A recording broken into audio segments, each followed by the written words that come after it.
Hello, everyone, and welcome to another horrific review. And as you can see, I'm not alone. Welcome back, Dale. How are you? Oh, have I lost you again? Are you?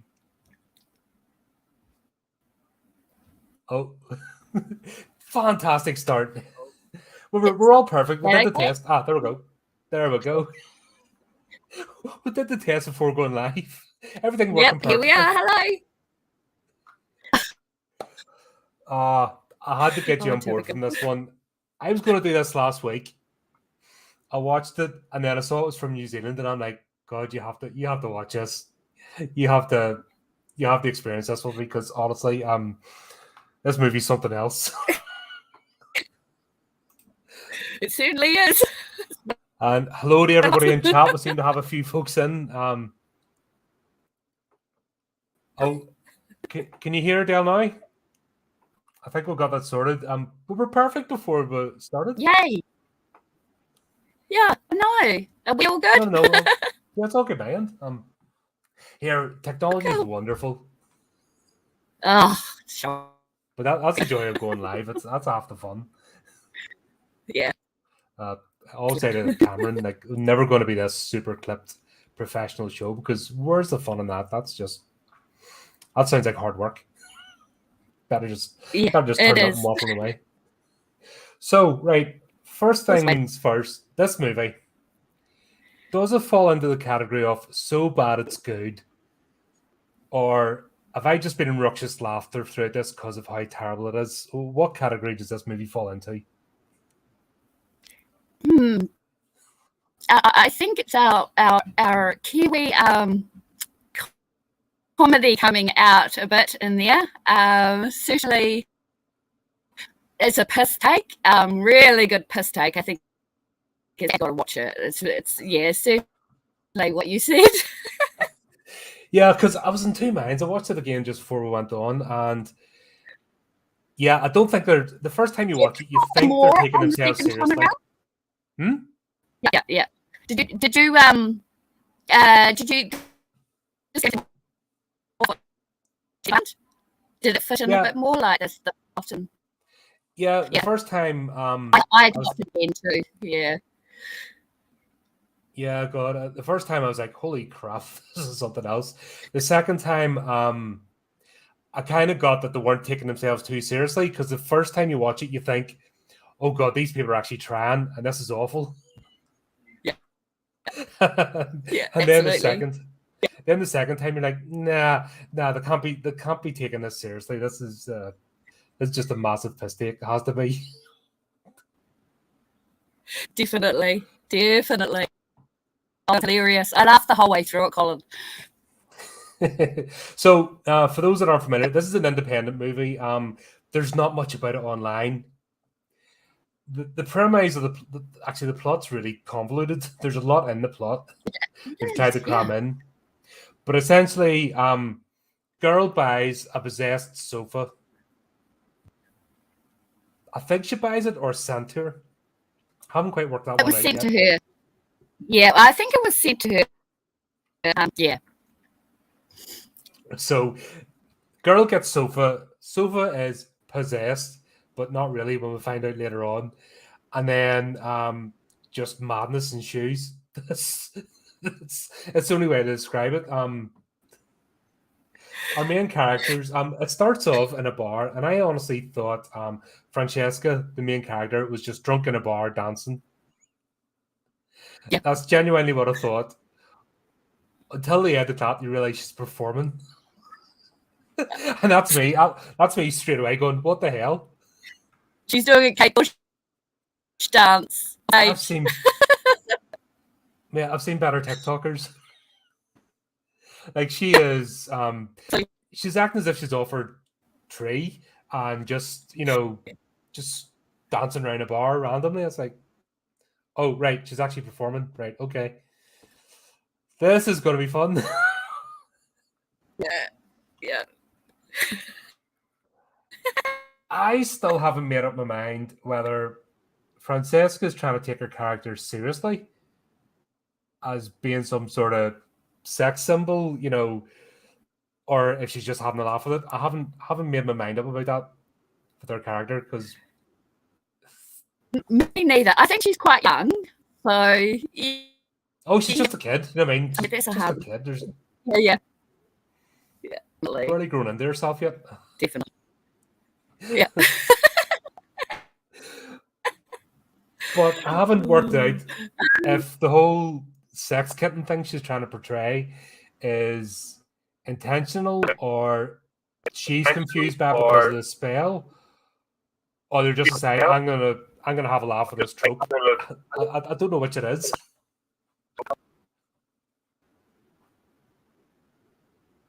Yeah, you're right. I think she did it.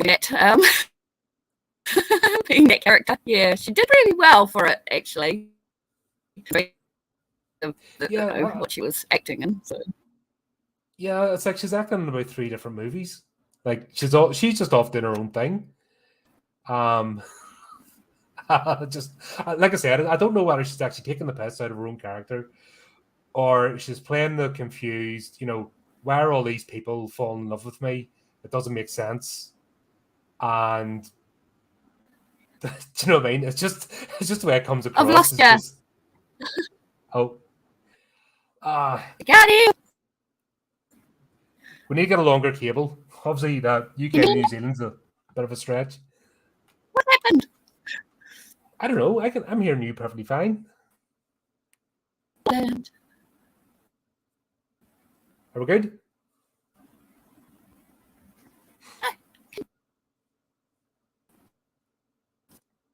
Oh dear.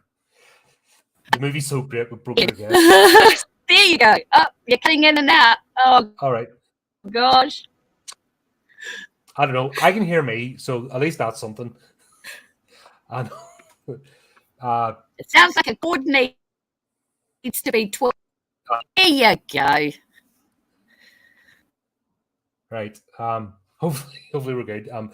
So, like I was saying, I can't figure out if she's making fun of their own character, trying to play it straight, and it's just coming across really cringy, or is she playing the confused person that doesn't understand why people are falling in love with her? It's one of those strange. I can't quite pick out what they're trying to portray. I think they're taking the piss again. Yeah. Definitely. Her friend Maxie is hilarious because she's staring at her with lovey-dovey eyes the whole way through this movie until the end. Absolutely. Her overacting is fantastic. It is, isn't it? It's classic New Zealand humour. Like she is proper hamming it up, and I just every time I see her, she's just looking at her going, "No, with the googly eyes," and I'm mesmerized. I'm just like laughing. So we start off with this weird scene. After her dancing, right? We'll see this guy, and it looks like a scene from Dexter. Because the guy's there, the photographs are up, and the guy's coming in. I'm like, is this a serial killer? Right? What's going on? And later on, the plot doesn't explain what's happening because he's tied up, he's gagged, and he's while the other guy comes in with the bone saw thing. Really, really bizarre. And then we see the picture of Francesca on the altar and the candles and all that fun stuff. The voodoo stuff, Yeah, that was another thing about the movie, but I suppose we'll get into it. It's like, when you're talking about the occult, pick one. Pick one thing. One thing that annoys me about occult portrayal and these sort of things, witchcraft. It's like they do all the styles and genres. They'll mix in voodoo with Judaism, with Wicca, and it's like, no, pick one. Stick with it. Stop throwing it all together into a weird soup because it doesn't work. If you stick with one craft, at least you can learn the rules by it, and then you have something to hold on to for the plot. Absolutely agree with that, yeah. Because here they're playing the whole idea of the book, which I thought was interesting. Oh, but by okay. mixing, yeah, because the book's a spirit. It's a demonic spirit. It's in Judaism apparently, which I didn't know until I started looking into it. So essentially, it's a malevolent spirit attaches itself to people, and it has has a sinister purpose. In this, we find out Yeah. it's a pair of the books, Yep. which Yeah. oh god, Yeah. It was a. the 18th bit at the end is brilliant. Oh my Here's the plan. god! We'll, we'll get to that. What were they thinking? That's why I'm saying this is so hilarious because they just throw everything in. So yeah, so it's playing the idea of the book. The spirit attaches itself to people, and then there's a purpose and a reason. It has to be enticed. But because they haven't stuck to one grounding method of magic, so to speak, Yeah. they're all over the place, and that's what they've made more work for themselves than they need to. Yeah. The whole just what if you know what I mean. The story was so convoluted. It was just there was just different components to it. It was kind of hard. You had to watch it a second time to be able to get the gist of what happened at the beginning and the Dibbit box and the what happened to Frederico and yeah. That's I didn't really get it because there was just so much different components. Do you think that's the trap creators fall into? They have this need, I think, to come across as clever or intellectual or super intelligent. And they fall into this trap of, oh, I must be big brain. And by doing that, they overcomplicate a simple premise. And we've talked about this many times on the channel and yourself, but it seems to be people fall into this trap by trying to be smart, so to speak, or give the appearance of intelligence. They overcomplicate the product. They forget that they're just trying to make, they're trying to make something for enjoyment. And then they actually destroy the product they make by throwing too many factors in. Would it be fair to say this movie falls into that trap? Yeah, absolutely. There's so many different things going on at news and then the occult side of things, and trying to piece it all together was a bit of a mission. Hence why I watch it again, because it's just like, okay, there's bits in there I just don't get. Yeah. Well, we've got Project Dark Knight on here, and he says, after this, I'm going to watch it. So, if nothing else, there's an hour and a half of your life you're not getting back.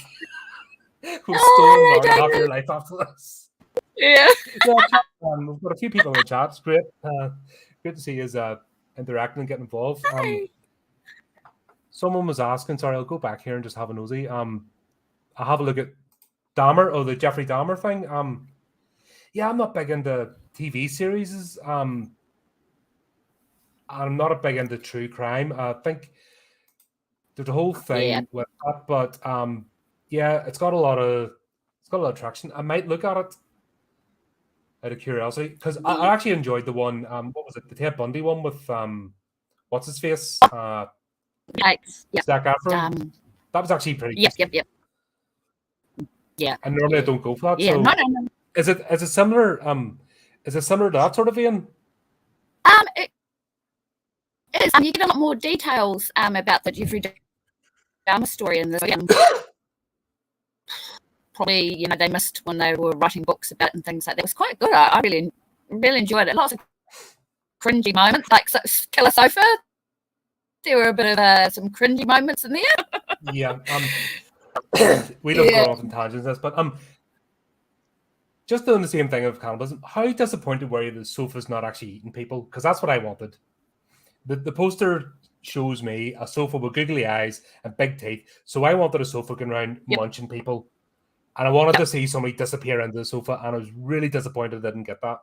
That's exactly what I was looking for as well. It didn't happen. I was like, just pushing people off the balcony. Yeah.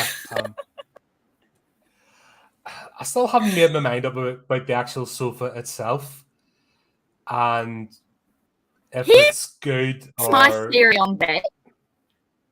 I think what they tried to do is portray the killer as almost like a shadow figure you see in other movies, looking over the balcony, peeking through the window. Yeah, but they didn't make use of it. There was one scene towards the end we actually see the sofa, and I wasn't too sure if it was green screen, where it's coming up to they actually have it speaking, and I'm sorry, they didn't make enough use of the sofa as a character. No. Such a waste, because they showed they could do it. And yeah, I was looking forward to a talking sofa. I wanted like Audrey 2. Yeah. But a sofa. That's what that's what I wanted, Yeah. Feed me, Francesca. Give me souls. Yeah, exactly. That's what I was expecting.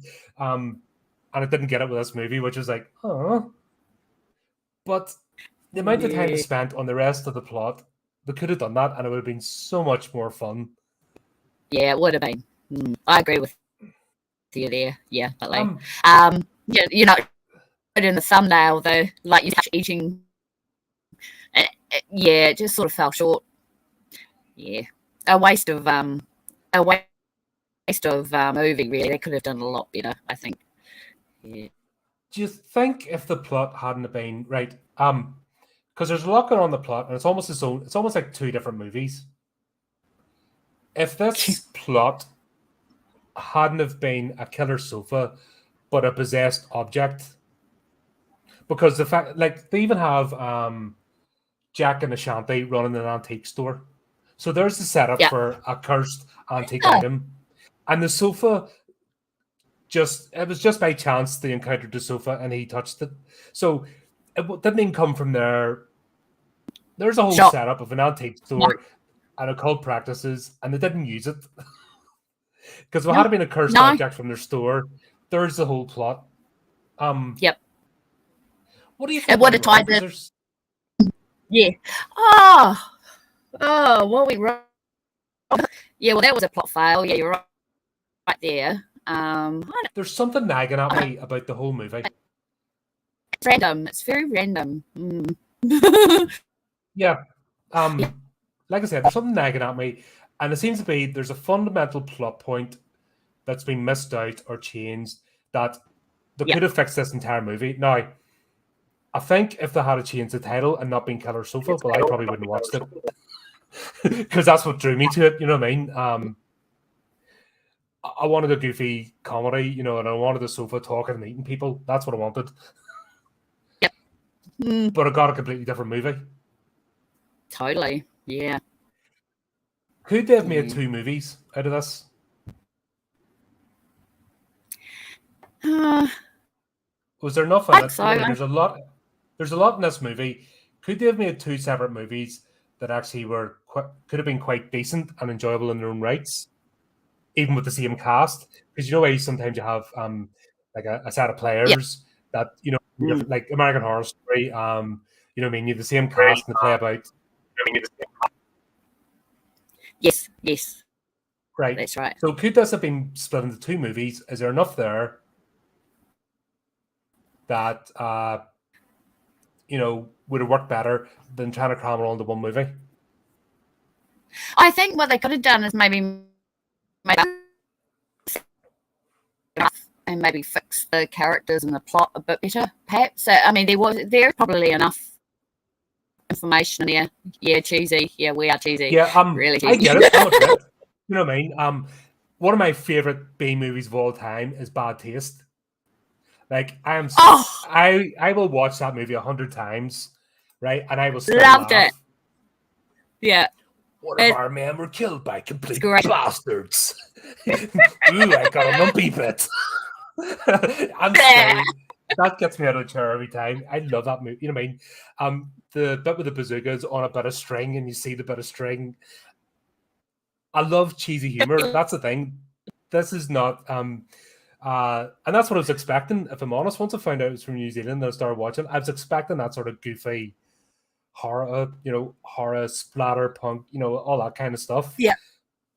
But I didn't get it. Instead, I got this strange movie, almost trying to take itself seriously, but failing miserably, and had me laughing at the ridiculousness of it, of them trying, as opposed to the plot.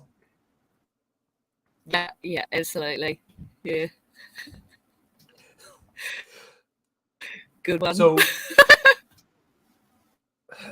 here's the weird thing about, like, the plot starts off. We've seen the old scene with and this is what do you call him? Federico. Yep. So getting his legs. we see, yeah, but we don't know that yet. Remember, we don't know that yet. He was getting chopped to bits because the police come, and they basically, this is how the characters start to meet. They come to the club, and that's when we realize Francesca is actually performing and not just talking about a bar. And I'm just like, the fuck, what? And then they explain that her ex-boyfriend, his feet have been found, or one of his feet have been found, and he's went missing. And they show her the pictures, like the graphic picture, and you're like, the police operate differently in movies. You know what I mean? You don't just show that unless somebody's a suspect, or you don't just go, oh, here, have some pictures of bodies of somebody you were attached to for a while. Yeah, no. Yeah, there's definitely no. Yeah. God. So lots of instances of that during the movie. Yeah.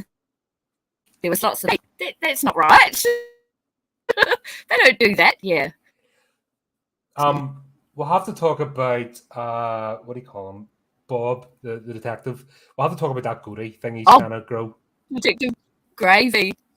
Gravy's Bob Gravy. Like, what a name. Yeah. I know. And Detective Grape and Detective Gravy. Right. What was that goatee about? That attempt at facial hair? Huh? What was that? Did you see the state of his goatee that he tried to grow? Oh, yeah. Yeah. What was that about? Was that part of the plot? Was that part of the horror of witnessing somebody badly trying to grow facial hair? Was that part of the plot to make us cringe? Or do you think he thinks that actually looks good? I think he thinks it looks good. Poor man. I think that has to be the ultimate biggest tragedy of this movie, is that attempt at whatever it was on his face. Like, absolutely. Everything else can be forgiven, but not that. Unless it was purposely grown.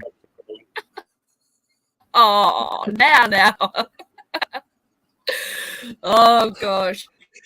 But this is how it complements the plot. These are the things I'm picking up on, because the plot makes no sense. No, it doesn't really, does it? No. We like bounce, it's like a pinball machine. Doing, doing, doing, doing, doing, doing. Yeah,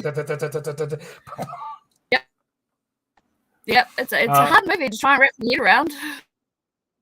Yeah.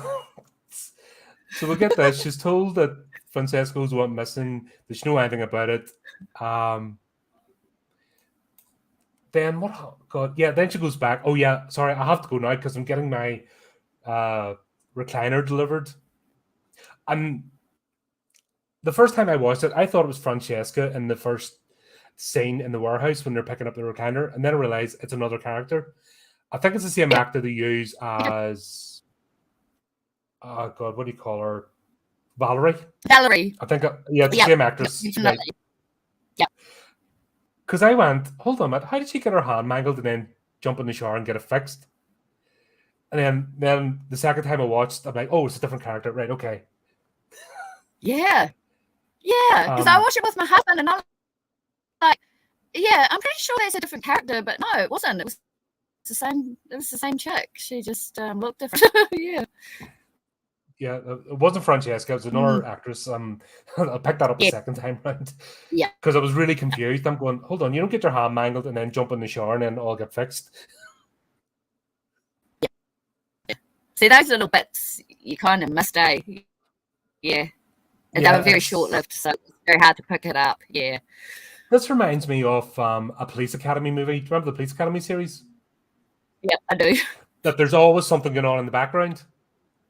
And if you watch the scene, you right. have to watch it a second time. But the second time you're watching it, you have to look out the window to see the people dancing in the background, or you have to look somewhere else to see something else bonkers going on. The Naked Gun series, it kind of reminds me of that they've thrown so much in here that's blinking you miss it. Yeah, that's right. Yeah, that's what I felt. Jack and Ashanti, believe it or not, are my favorite characters in this. They are good. Yeah, I like Jack. A rabbi in training with a voodoo queen is an interesting mix for a couple. Yeah, it is. Yeah. It kind of worked and it kind of didn't, if you know what I mean. Yeah. Yeah, I'm not too sure. They worked out. The vision bits and all that sort of stuff was a bit, but out there. Him having his visions and all that sort of stuff that didn't strike me as a rabbi sort of thing to do. But then you get to learn about Abba, his dad, and gift that's been passed down family, another plot added in that kind of pan out. Yeah. The thing about horror is, and that's why I love the genre, you can look at religion through a lens without getting into religious debate, if that makes sense. Yes. So with horror, you can look at religion as, oh, that's their thing, and not get no other genres or other like discussion panels. Once they bring up religion, they're like, ugh. But in horror, it's a tool. Now, traditionally, we associate exorcisms, for example, with Roman Catholics. That seems to be their thing. But it doesn't really get explored in other denominations or other religions or other sects. It does the Bruja is a kind of combination. It's another movie I watched, the old ways. It was like a combination between Catholicism and the sort of ancient Inca traditions. So that's the only other time I've seen it like portrayed. So we had the potential here to see something really interesting in Judaism, which I've only seen the traditional church-going, side of it portrayed. Yeah. I haven't seen the supernatural. I haven't seen it portrayed in the supernatural aspect before, which personally, as a horror fan, I'm really interested. I'm always interested to see what another religion or a culture can bring to the table. Absolutely, yeah. But it was wasted because we got nothing. Yeah. Hell, yeah, it was sad. They could have done that, yeah. There was a teaser, and that was a movie. There's a movie in itself, because I know nothing about it. Doesn't mean I don't want to learn, and it'd be very interesting to see a movie based on Judaism and Judaic practices in terms of the supernatural and exorcism and possession, and how a rabbi, as opposed to a Catholic priest, would encounter it. Yeah. Because that's right. We've seen it in vampires, we've seen it in Stephen King, so we've seen Protestant denominations deal with the supernatural. So we've seen that side of things. We've seen Native American, like Poltergeist, too. Another thing, we've seen Native American practices. But that's really it. Far East, you know what I mean? We've seen Buddhism, but you have to watch Hong Kong movies. You have to watch Taiwanese movies. Yeah. Or South Korean movies to see it, but it's there. But there's so much more in the world. Yeah, absolutely. And here is an opportunity to go into something really interesting in a fun way. It was just another convoluted plot point that they threw in. Yeah. I think that's what that happened there. Yeah. I mean, he didn't look like a rabbi in the general sense with the, the thing and all that sort of thing. So, I was actually shocked to hear that he was a rabbi. Yeah, I don't think he was, though. I think he was maybe like a field rabbi or went into training, and we never got to explore it. Yeah. No, I mean, we never got the. He wasn't. I don't think he was defrocked or anything. So once again, there's a whole story, and nothing. Do you know what I mean? No. Nothing came of it. I think what really lacked was character building. We didn't really get to see any real character sort of building unless we look at Francesca, maybe. That's probably about it, I think, you know. Like Ralph just kind of popped in there out of nowhere, you know. There's about 15 characters, and there's about 15 characters in this movie. And do we need them all? My husband. I don't think we needed half of the bloody people that were in that movie. It could have done quite well just to 5, 6, 7 people. Yeah. Once again, I think that's where this movie falls apart. They tried to do too much with too little, with too many people. And then tried to add the comedy, little and trashy comedy sort of stuff line into it, which I think they did that really well, you know. I have to say. I'm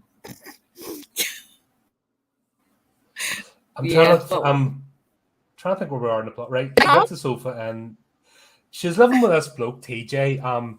There's another throwaway character which made no sense. And he's gay. Yeah, but is he a flatmate or is he actually living with her? Yeah, and they're actually sharing the same bed. Is that the setup? Yeah, I didn't get it. No, it's sort of.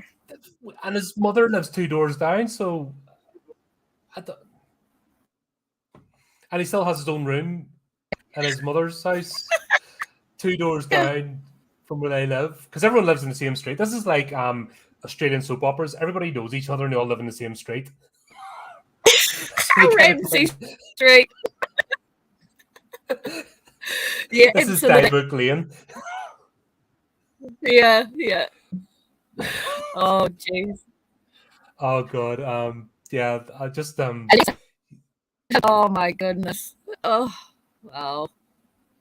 TJ, run away. Lives across the road. Well, that was my favourite. But Colin, the eyeball and the vacuum cleaner. But she didn't scream. No. She didn't scream. You find your son. I was waiting for the classic horror movie Scream, and it didn't happen. I'm like, dude, that's right there. That's where you put the scream. Every movie, that's where you put it, right there. What the hell? Yes. It doesn't cost any money. I would have done it if they had called me up. I would have put a scream in. I have plenty of screams on file of all different varieties. I have a mother's scream somewhere. I'm sure I would have put it in file, no problem. Wouldn't have cost anything. They could have asked me out. It was filmed in Wellington, by the way, where I live. Yeah. All right. It's great. Yeah. I love movies, I have to say. I love seeing the scenery. Yeah. So TJ's this boyfriend who has no interest in her whatsoever. And he's supposed to be living with her, but he's just popping in. It's just weird.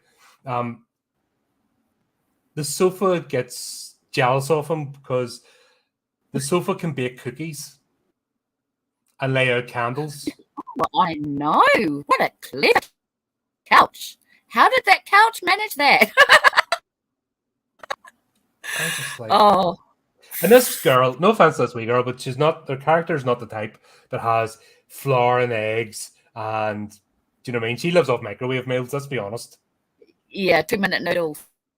Yeah, this isn't a girl that has flour, eggs, and bacon and sugar in her cupboard. So that makes it even more special. Yeah, absolutely. Oh my God. Were you like me? Yeah. I think you're like me. You're just laughing, going, what the hell are they doing now? And just rupturing at laughter at their attempts, not the intentional comedy, but the unintentional comedy throughout this. Absolutely. Seriously, I laughed the whole way through it. It was awesome. Just yeah. I've been telling people to watch it. It's that bad. It's really funny. You know, it's not. I don't know if I'm really meant to do it like that, but yeah, that was the thing. Like I said, I watched it a second time, and I still laughed the second time just at how ridiculous this is. Yeah. So it's fun. It's not a waste of your time. Do you know what I mean? It's something to have a giggle at, and if they're taking themselves seriously and want to make a serious horror, then oh dear, they're in trouble. If it's a piss take, then fine, but they just need to calm it down a bit. And too many chefs spoiled the broth in this case. Too many elements.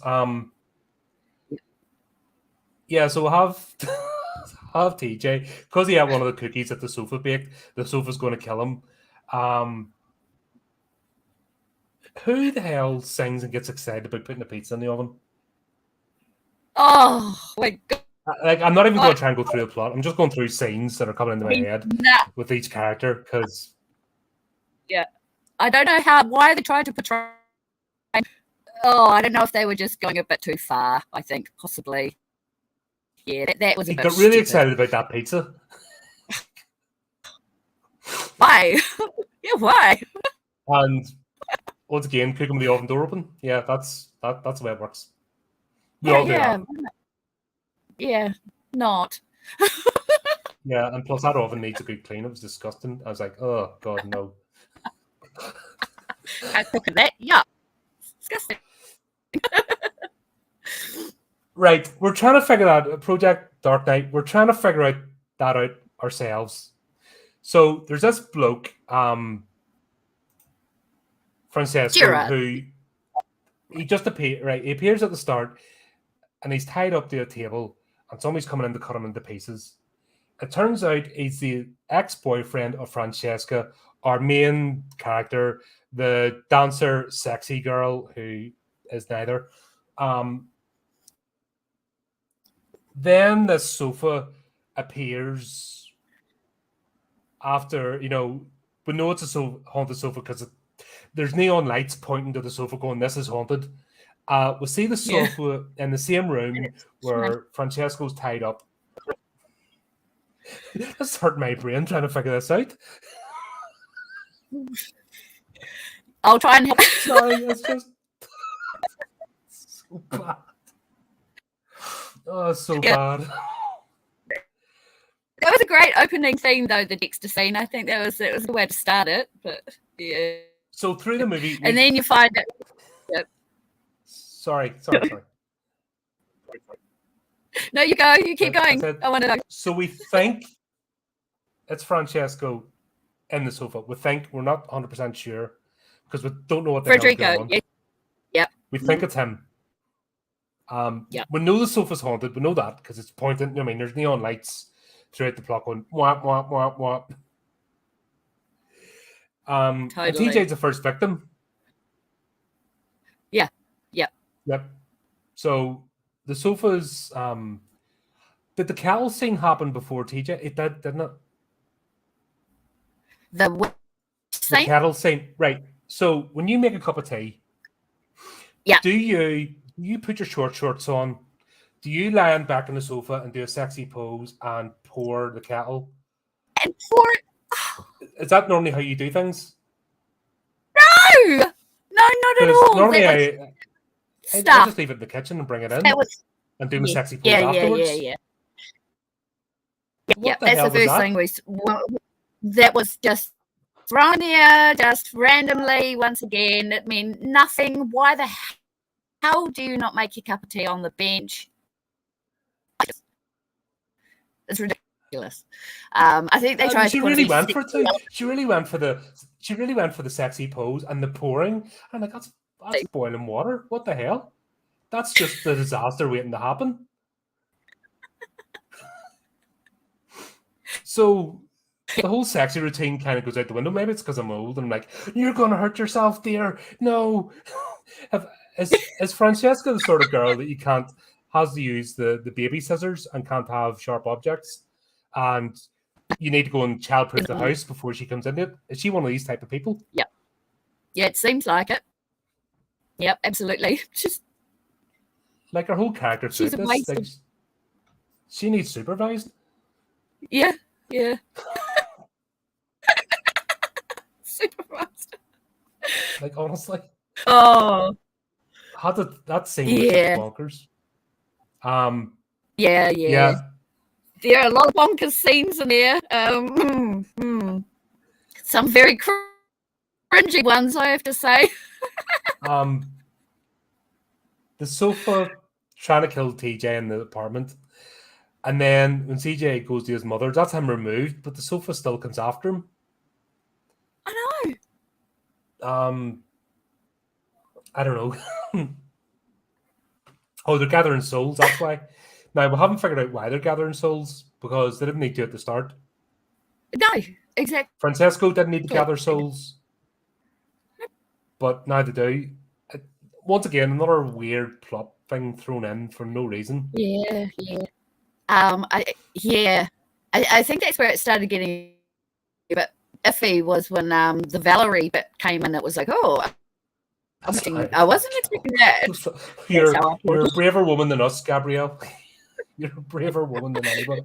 That's dangerous. Honestly. She's flying. See if you get a call later on today to go to the hospital. You'll know what's happened. Yeah. She's burnt herself with a jug. You have to go to Gabby. Gabby's in the hospital. Why? Yeah, she was on your she listened to your podcast. Don't try this at home, kids. Oh, mental. You know, that's not how New Zealanders pour tea. Okay, we don't do that. There should be a law against that. That should be illegal, honestly. Maybe Francesca, she needs to go back home, I think. I think she's too young to be living by herself. She's not ready to live by herself yet. I think we've kind of gathered that. Especially the number of blokes that she has living with her, going through in like a conveyor belt. A list of the men that she had to tick off.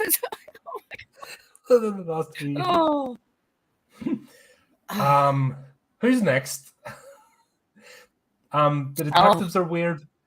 Like, we'll see Gravy like straight away being creepy dude, and you're like, oh god, man, what the hell? Yeah, he's quite a famous actor over here, actually. Yeah, that was probably one of the worst acting jobs he's done, I have to say.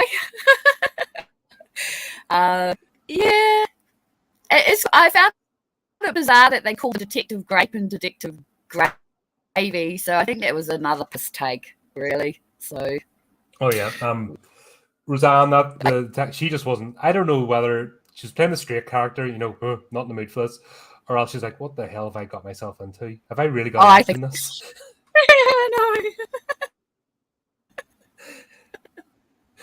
But I don't know whether she's doing it because she's like, what the hell have I agreed to?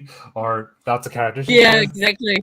You don't know this movie. I'm going to make my big debut, and look.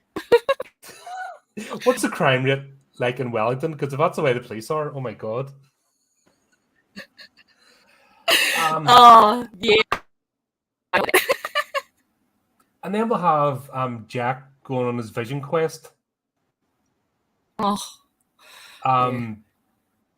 That was random.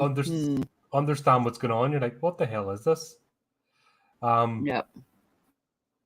So he's a rabbi doing like a Native American vision quest with a voodoo priestess.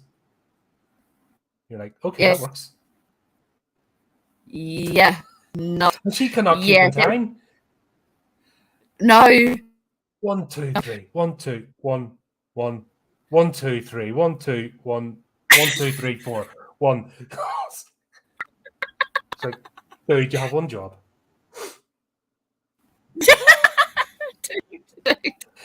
Yeah. Shake her out. No. Should have been somebody in the cast doing that, behind her, counting her in. Yeah. She fluffed that up like big time. Yeah. Yeah. Totally. Oh, that was just weird. That's just weird. Yeah. So we'll get part of the plot then. because this jumps all over the place. It might sound as if we're all over the place. And if you see some of our previous reviews, we do actually know how movies work and we can follow plots, but there just isn't one to follow here.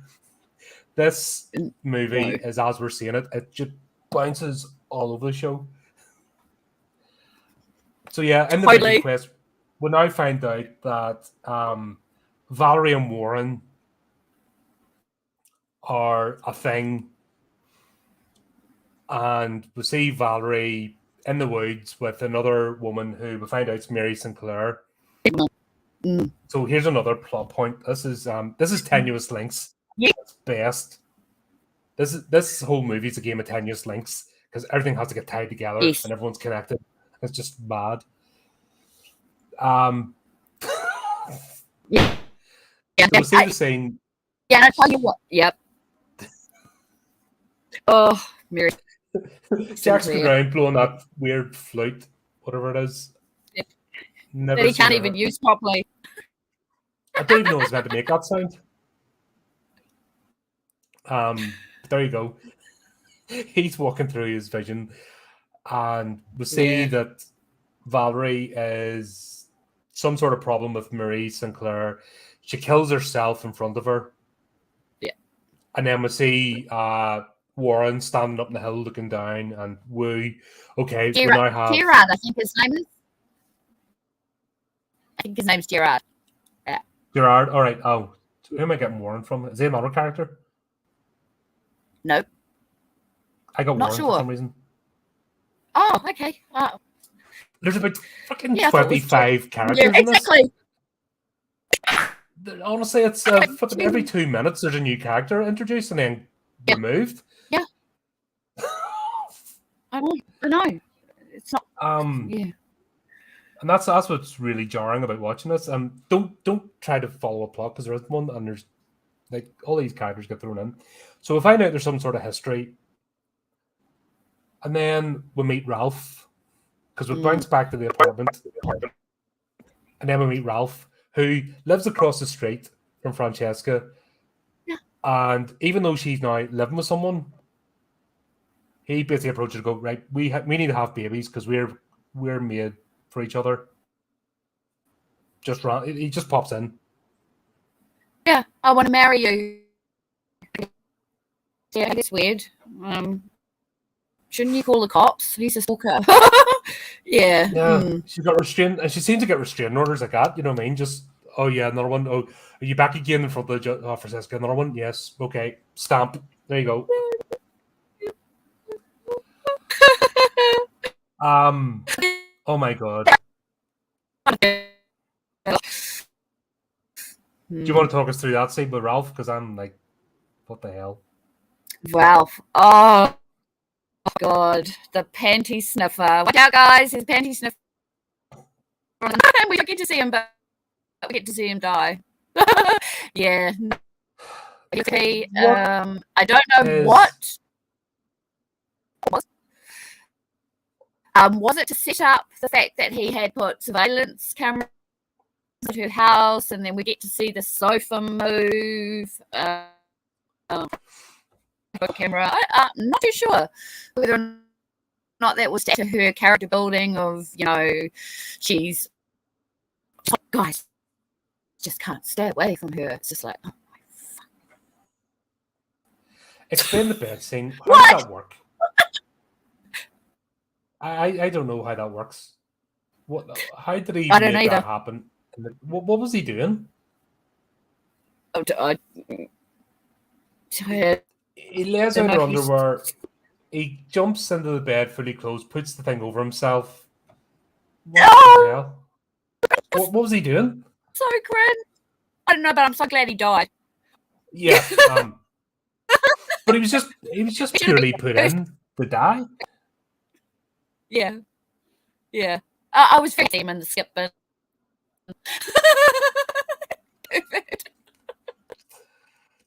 Why? Exactly. Why? What? And why are you in there, dude? Oh my god. Where do we go next? Right. We then get Maxie gets involved because she's been back and forward. There's been like scenes in between where she's It's weird. She's on the sofa and she's looking at her googly-eyed, and I was expecting her to be like Professor on Dan Love. Yeah. And nothing comes of it. But she's like hearts are popping out of her eyeballs as she stares at Francesca. Then she goes to her Absolutely. grandparents' house because they have to track down this random person who delivered the sofa, and even though everyone's connected, and talk about the most convoluted plot ever, and even delivery companies know data protection. You don't give out customers' names and addresses to people on the phone.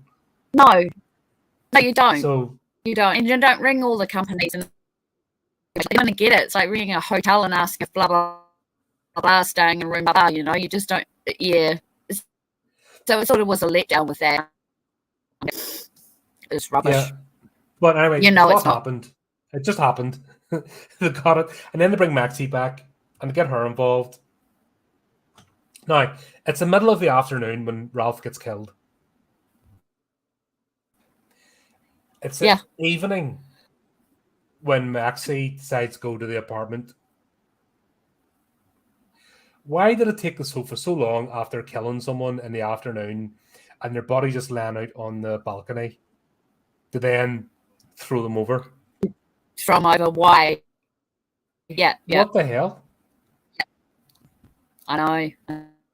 That was ridiculous. Did they forget how they shot the scenes?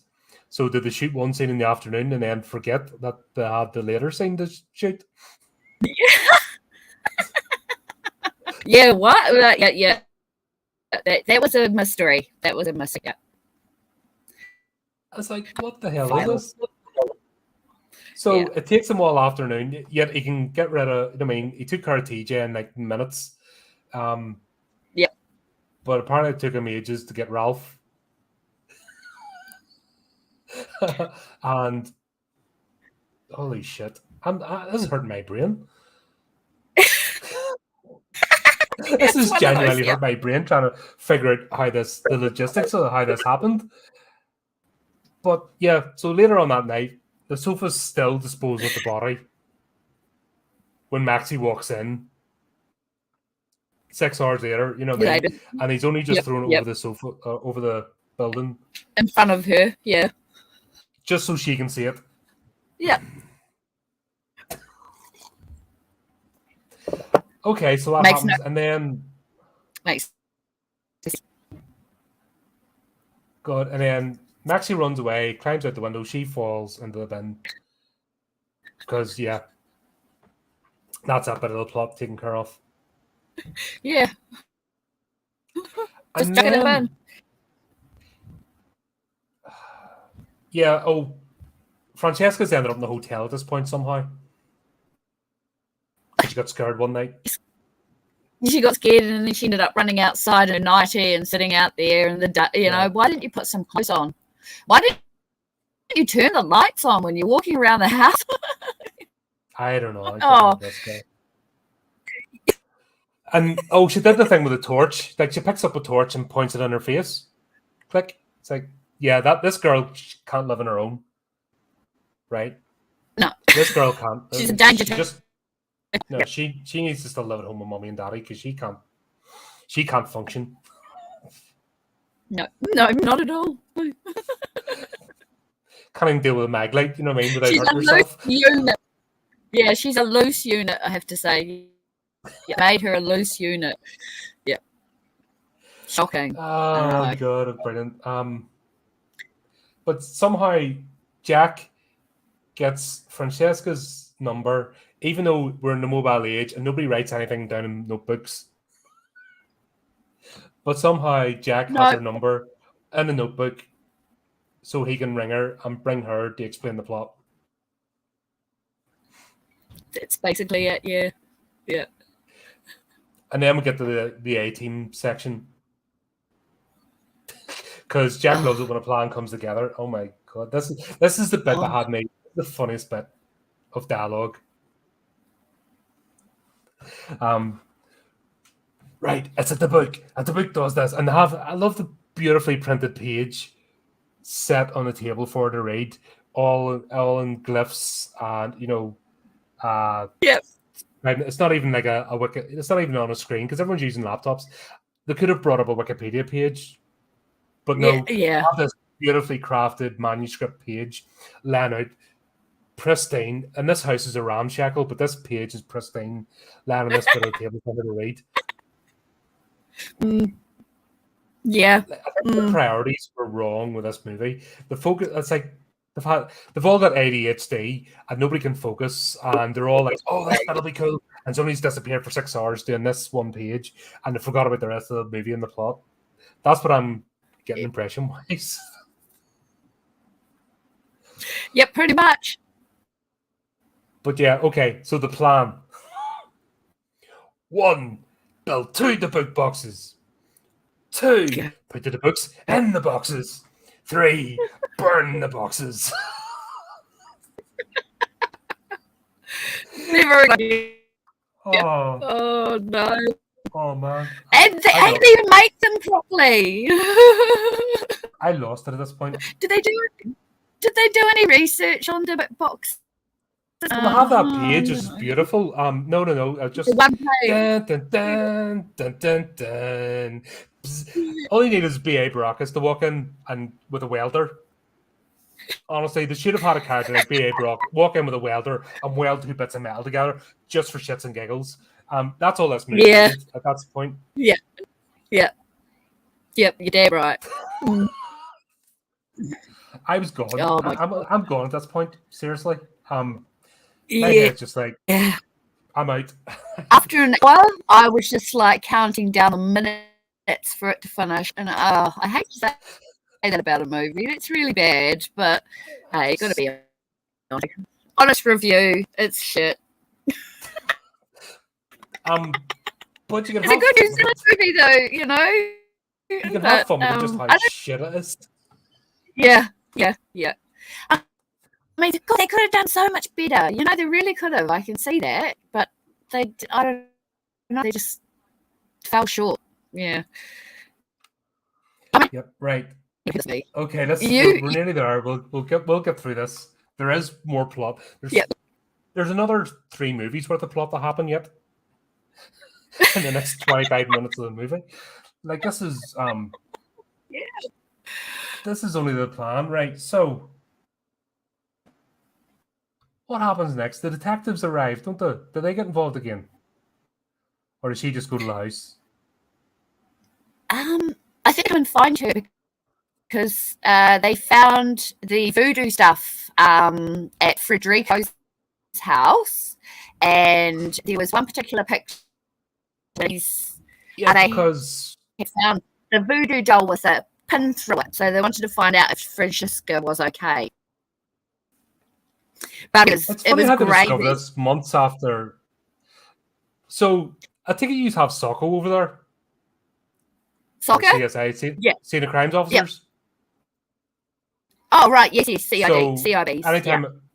So anytime a crime happens, they come in and they gather all the forensic evidence and tag and bag it as the crime's discovered, not weeks as they go along, and bits get removed, like sofas or recliners from the. Yeah. Because that's coming up later. Don't worry. We're not finished with this recliner yet. That's not the worst thing that happens with this recliner. No. So they're only discovering this stuff now as we go along. I'm hurting myself, honestly. I'm hurting myself trying to make sense of this movie. Oh, don't even try. Oh god, yeah. So they're just magically discovering stuff as the plot goes along. Yeah. Oh, she's freaking out in the hotel. That's what they find her in the hotel because everyone knows where she is. Yeah, they're all trying. Yeah. I rang Maxie 2 hours ago. It's like, we'll go and check. You can come too. It's like, yeah, that's the way it works with policing. Yeah. No. And plus, the CID normally send a uniform around. Since when do they? Yeah. They're taking. Yeah, no, they're totally taking the piss. Yeah, absolutely. Come on, kids. Let's all jump on the movie, guys. Yeah. So Francesca, She runs in with a can of petrol. Oh God. And this has to be the most ridiculous scene ever because she pours more of it on herself than she does in the I recliner. know. Yeah, and she's gonna light the match. And I'm sorry, but she should have been toast at that point. Yeah, that now. Yeah, that would have made the movie. Mm-hmm. Something else has happened before this, but my brain hurts. We need to get the end of this movie because it's defined. Is able to blow matches. Very clever couch. Yep. How many trees we find died Ralph in the making of this movie? Yes, to go back to the apartment. Yeah. Sorry, I've jumped ahead. They find Ralph because the phone's ringing. Maxie. The phone's ringing, okay. And they go down to find Ralph, and yet scene of crimes officers go to a scene and they don't check the bin where Maxie's body is. And it's only like 3 feet away from Ralph's body. And and the sofa is also covered nicely with tarp. Because, okay, that works. Yep. This hurt my brain. Honestly, I'm a pain thinking about this. So they don't find Maxie because she's right there. But apparently, when you're in this universe, when you're like dealing with a crime scene, you don't seal off the area. Everyone can just walk in and out, and you just search the one part, and you don't go looking around for evidence. No, it's that insane. Doesn't happen. Yeah, it's not. No, totally not. Yeah, I have nothing. Yeah. No, no, nothing. Trust me, police do not work like that. Only in horror movies. I'll show you that was an epic fail. Yeah. I mean, why didn't they see? Oh my God. Yeah, and then we had to wait how many hours for her to come back into the alley bin? Oh my God. Oh, that was like oh God, right. How did Francesca get into the apartment?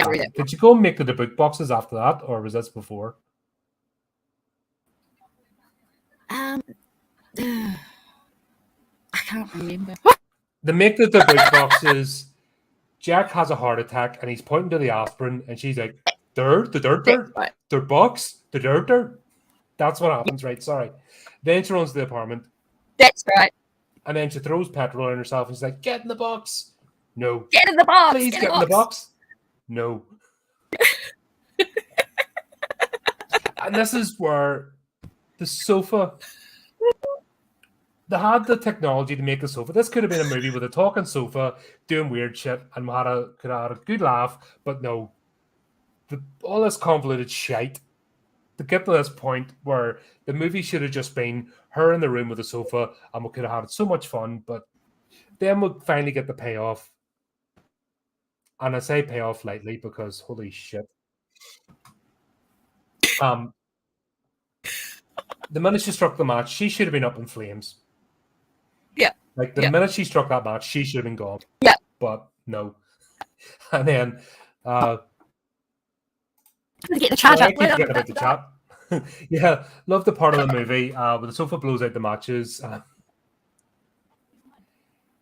She doesn't get the matches, doesn't put them in the box, doesn't throw the whole box. It's just convoluted. Sorry, chat. I've been kind of neglecting you there. Hope you are already hanging in with us because seriously, this movie hurts your brain. It really does. Trying to figure out some sort of logical sequence with the way this movie goes is horrendous, and you actually do twist yourself into knots just trying to get some sort of linear process because it's all over the place. Oh, thanks very much, Dark Knight. Yeah, that's all my Eddies. I'm an Iron Maiden fan, so I had to get something for all my Eddie figures. But yeah, this is mental. Jeez, That's our plan, to run like a loony and throw petrol around the place and light matches and nothing happens and the things just... And the sofa's actually a better character than the rest of them put together at this point, with like one line of dialogue. Absolutely. Oh my But that's not enough. God. That's not enough. No, not with this movie. No. Oh, Gravy bounces in as the sofa stands up. And then we find out Francesco is actually inside the sofa. Because that's what you do. That's a thing. He had his legs cut off so he could fit in the recliner. Inside. And therefore make himself encumbered and not able to carry, because he'd be able to, like, we've seen how effective Ralph was at getting in and out of houses and doing stuff.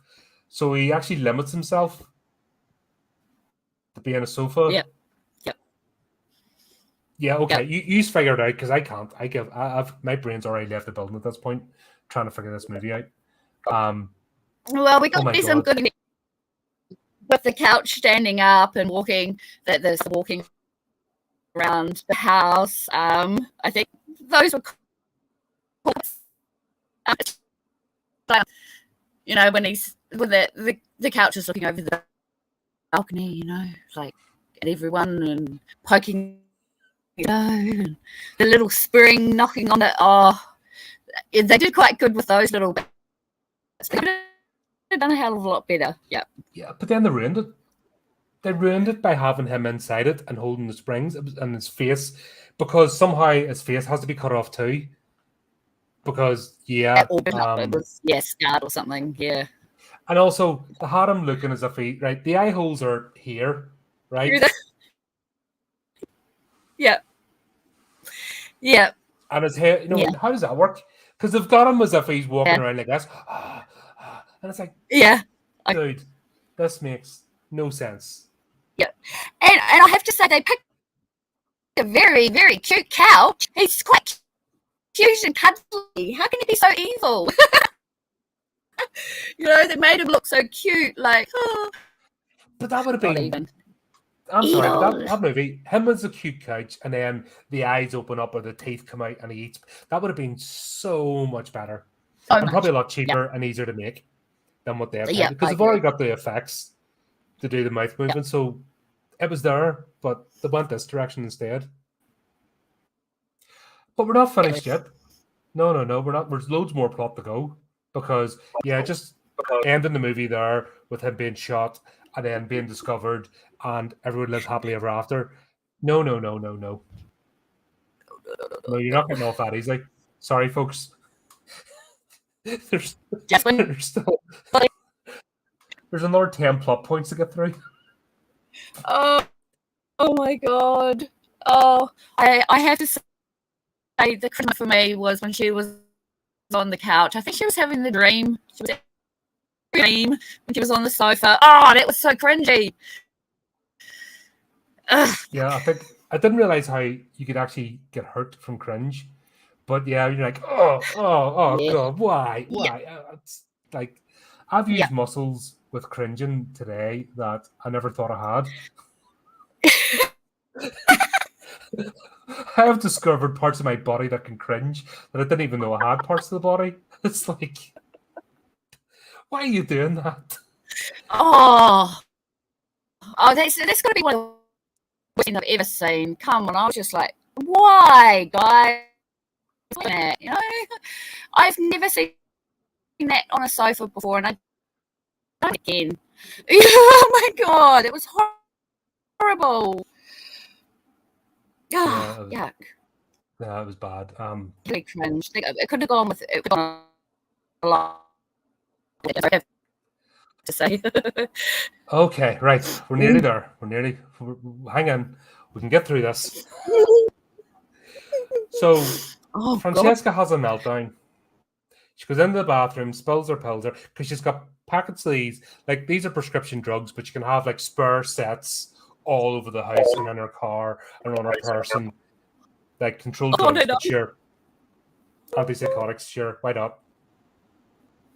So we'll have the same where she's throwing the pills everywhere. She collapses in the bathroom floor, and then we meet Valerie. Hi.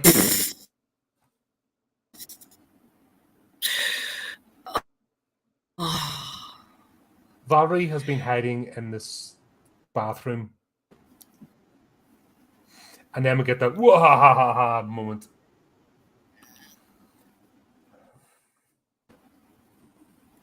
Oh, God. Even seeing her face, it was just like, what are you do? The Exorcist face? Or why do we need... We already saw you alive. Why do we need to see you dead? It didn't really...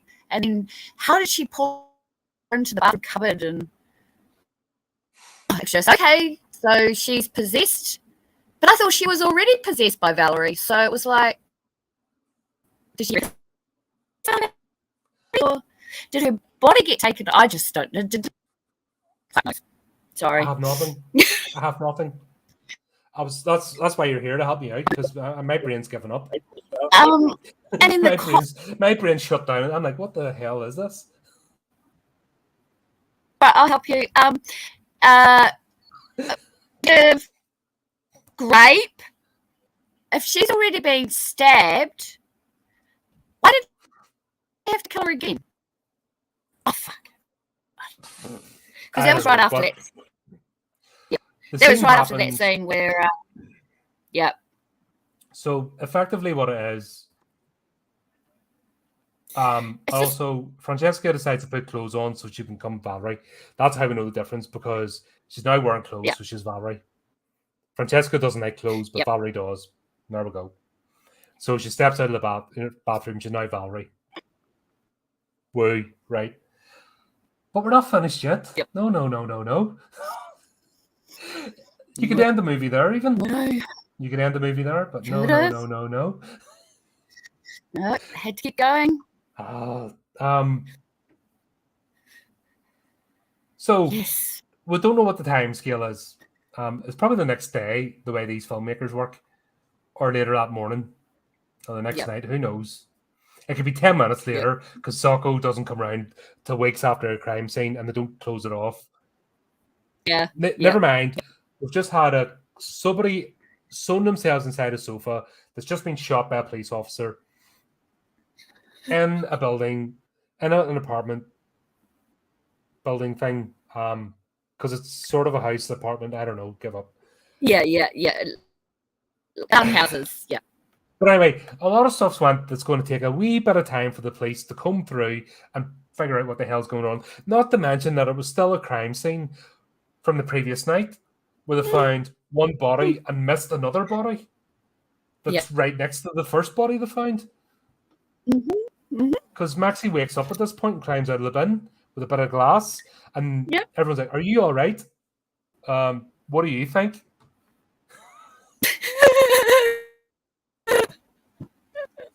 Oh no, I'm fine. Just got a bit of glass. Fuck my life. My head. Fuck my life for watching these movies and doing this show.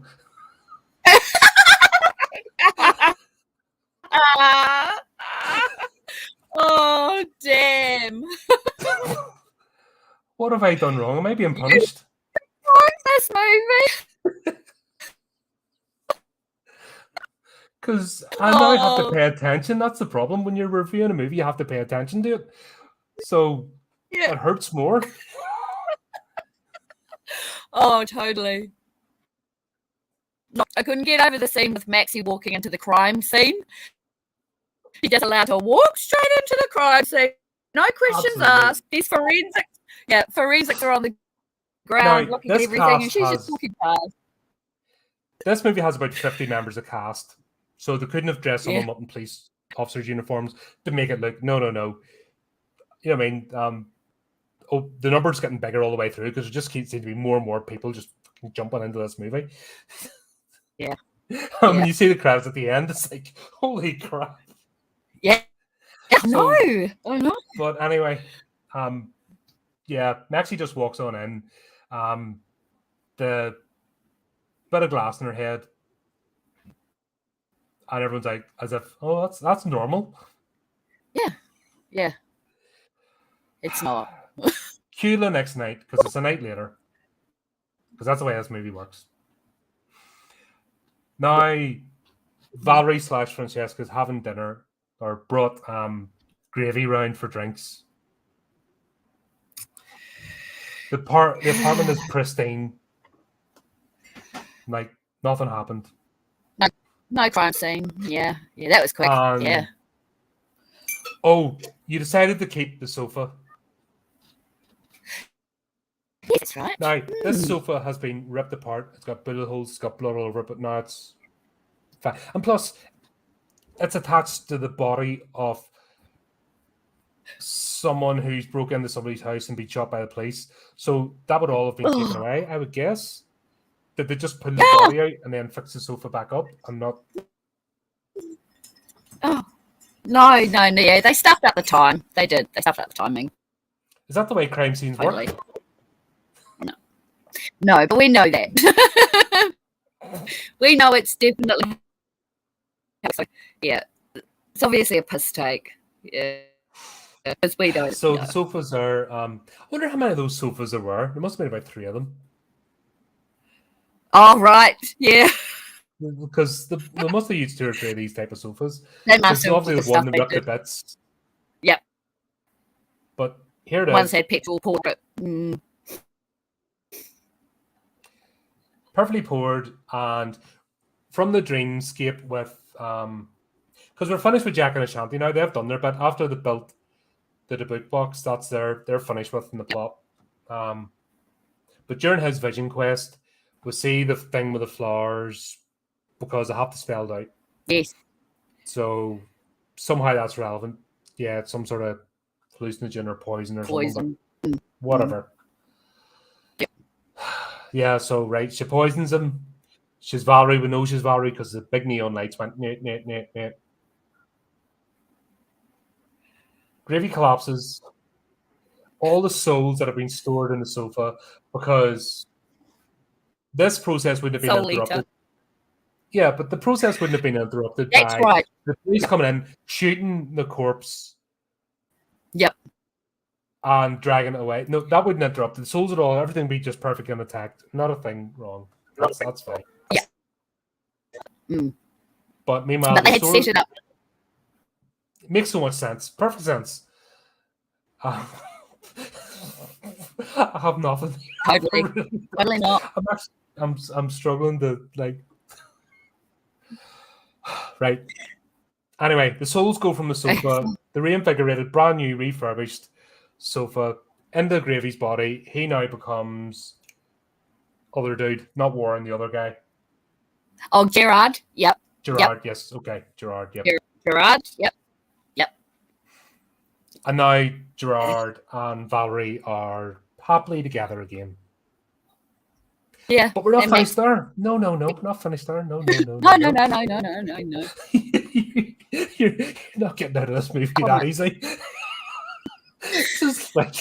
This is like a scene from Saw, right? You have to watch this movie to the end, right? I want to play a game. And every time you think you're getting out of this movie, it's like, no. Yeah. More. Oh, we have such sights to show you.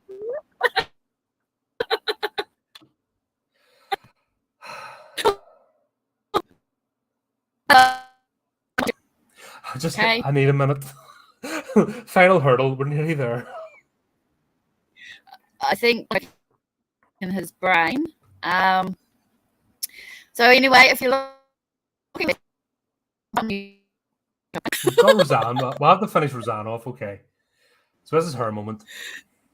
The other detective. Yep.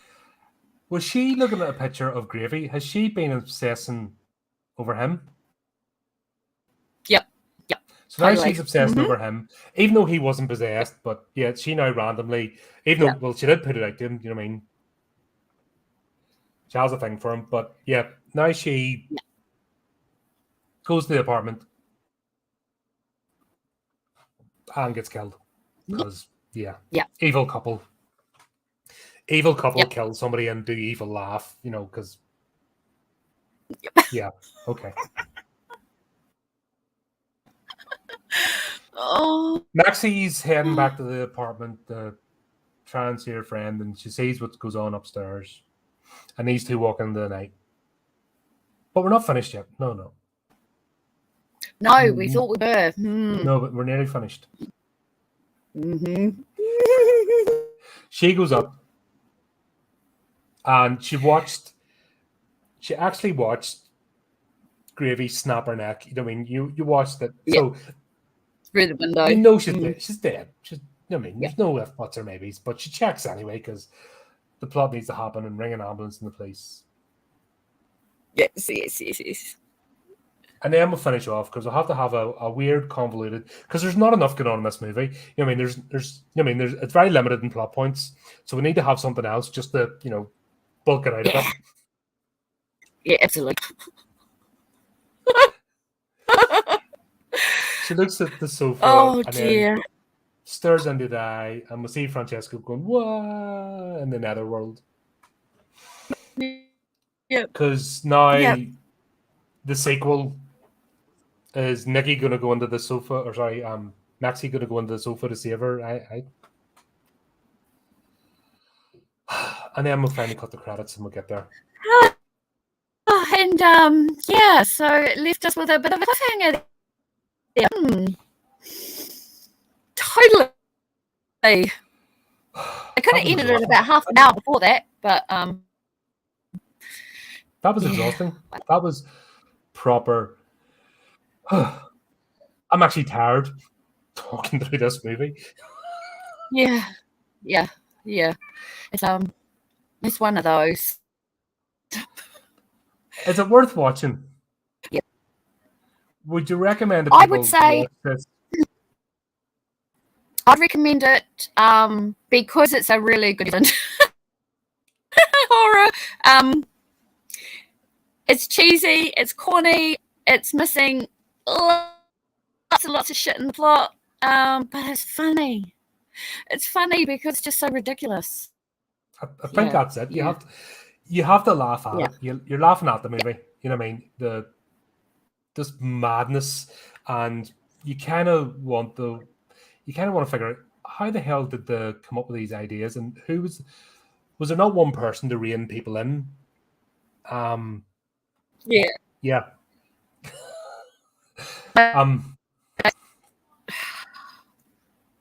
It's overcomplicated. Stuff with so much stuff. So many characters. It could have been series. Yeah. It could be made into a series, I think. Yeah, come to think about it. I think, the sofa could have been traveling every episode. Yeah. The sofa ends up in a new house to collect another soul. Yes. And the goal of the sofa is to collect the souls, and they're trying to stop it collect the final. Say 13 would have been a perfect number. Yeah. 13-part series, collect 13 souls to enact this diabolical plan. Yeah. And then we have the Exorcist Rabbi. It's pursuing it throughout the series. And each time we'll have these characters. Yep. Brilliant. And a spiritual element with what's her name? The Jack's girlfriend. What's her name? Oh God, I forgot her name. What's her name? Ashanti. Jack's. Ashanti. They could have used her. Yeah, they could use an element of her a bit more as well. I think most definitely.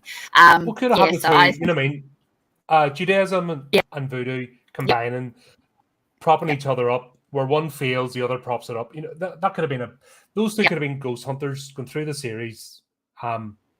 Maxie could have been. Yeah, absolutely. Maxie and Francesca could have been the apprentices. Yep. Yeah, absolutely. And that's right. So much. Yeah. I get the feeling it was a short story originally. I'm not too sure about that. I can't prove that. But I've got a I think it might have been a short story or something originally. I don't know. I looked at the writers and I'm not too sure who they are. So it was some passion project, but do you know what? At least there was passion there. That's one thing about it. They wanted to make something. That's obvious.